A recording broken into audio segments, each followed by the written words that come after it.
అందుకే ఆరోగ్యం భాస్కరాది చేత్ అని పేరు. ఆరోగ్యములకు కారణం ఎవరు అంటే ఒక్క సూర్యబింబమే.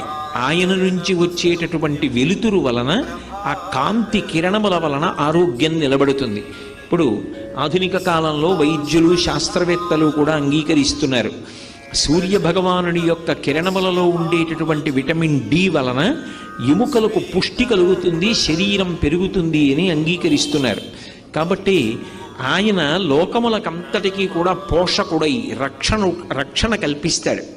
సూర్యకిరణములు తగలని చోట ఒక మొక్క ఉంచారనుకోండి, ఆ మొక్క వడిలిపోతుంది, మాడిపోతుంది, ఆ మొక్క పెరగదు.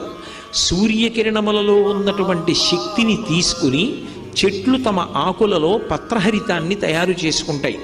ఆ పత్రహరితమును ఆహారంగా ఉంచుకుని చెట్లు వృద్ధిలోకి వస్తాయి. ఆ చెట్లు కాసినటువంటి కాయలు, వాటి పళ్ళు, ఆ